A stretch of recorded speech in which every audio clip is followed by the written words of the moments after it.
Hello friends, जय जगन्नाथ। तो friends मोर एटा आपन को मु फास्ट व्लॉग वीडियो रे स्वागत जनाउजी। तो फ्रेंड्स जे तुम नुआ गोटे चैनल खोलची व्लॉग चैनल, तो मु भाबिली पूरी जगन्नाथ मंदिर ही स्टार्ट कले भल हबो। तो प्रभु श्री जगन्नाथ मंदिर ही फास्ट व्लॉग मोर स्टार्ट करूची। तो फ्रेंड्स काली हमें 4टा 4:30 सुधा हमें बाहरी पड़लु तो कटक रु।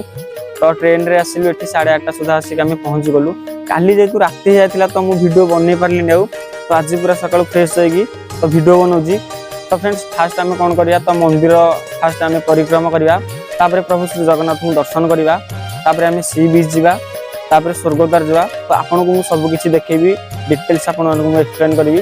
तो चलो फ्रेंड्स आगो को देखंतु कोन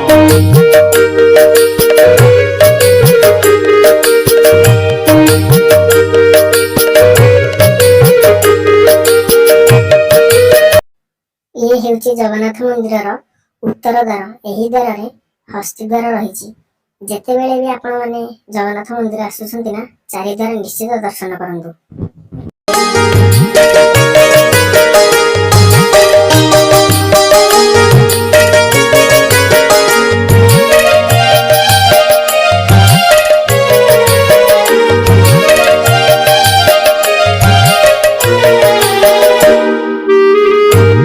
आपण को मंदिर चारिपटे भी बसिबा पई सुविधा मिल जिवो, पीबा पई भी पानी सुविधा अछि, वाशरूम भी अछि।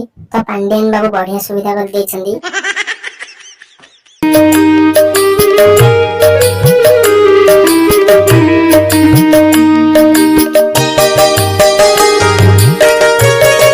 श्रीमंदिर ये हेउची पश्चिम द्वार। पश्चिम द्वार रे ब्राह्य द्वार रही। तो चाहा हो जगार डोरी लागिला, बहुत खुशी लगिला जगन्नाथ मंदिर आसी।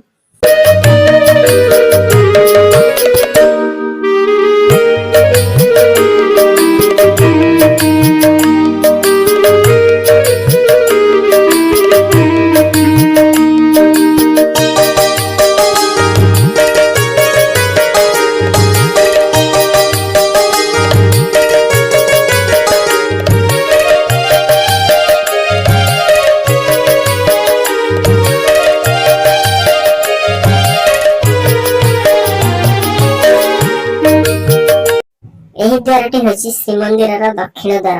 एही दक्षिण द्वार रे अश्व द्वार रही। एबे आमे 3 द्वार दर्शन कले।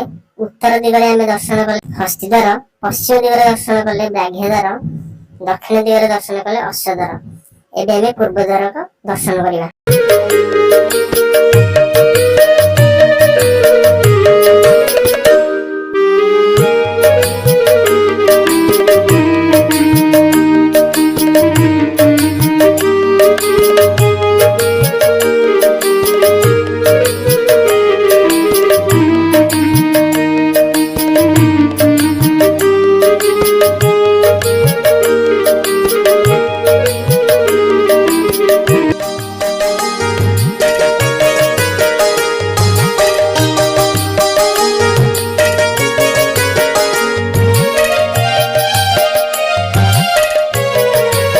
एही द्वारटी होची श्रीमंदिर पूर्व द्वार।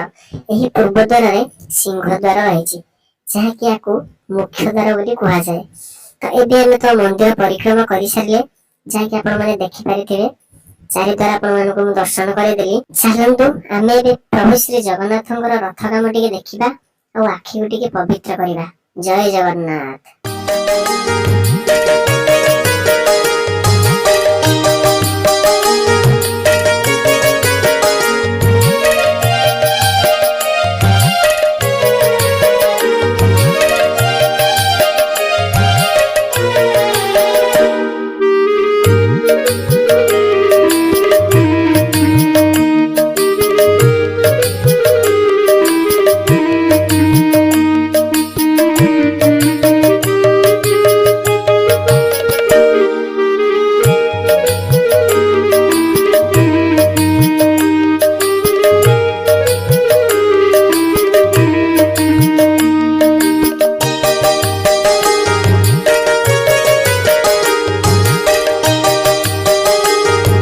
एबे हमें रिक्शा रे बसी सी बीच को बाहरी पड़लु। तो आमे तो एमती सब बेले बस रे बाइक रे एमती सब बेले बुलुचे। आज टिके बहुत इच्छा रे रिक्शा रे बसिया को।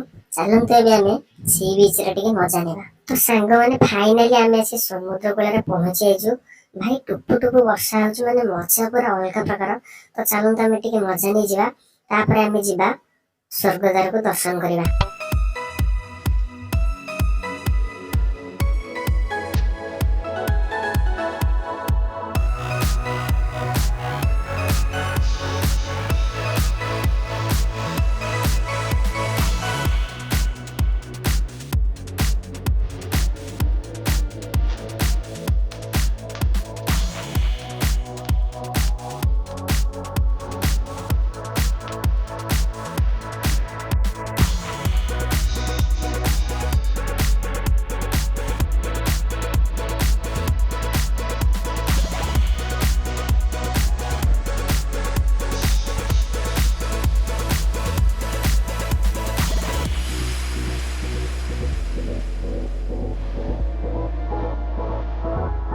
ତ ସାଙ୍ଗମାନେ ଆମେ ତ ଏବେ ସି ବିଚ୍ ର ମଜା ନେଇଗଲେ, ଚାଲନ୍ତୁ ଏବେ ଆମେ ଯିବା ପୁରୀର ସ୍ୱର୍ଗଦ୍ୱାରକୁ ଦର୍ଶନ କରିବା।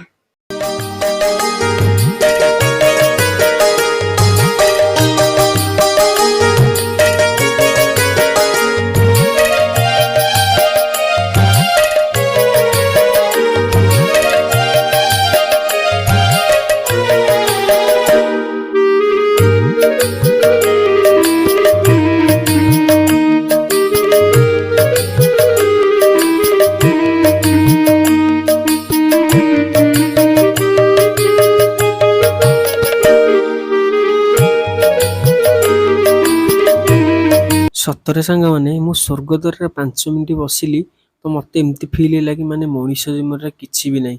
ମଣିଷ ଜୀବନ ପାଣି ଫୋଟକା। ସବୁବେଳେ ଏଠି ମାନେ ହଜାର ହଜାର ଲୋକ ଏଠି ପୋଡ଼ି ପାଉଁଶ ହେଇଯାଉଛନ୍ତି।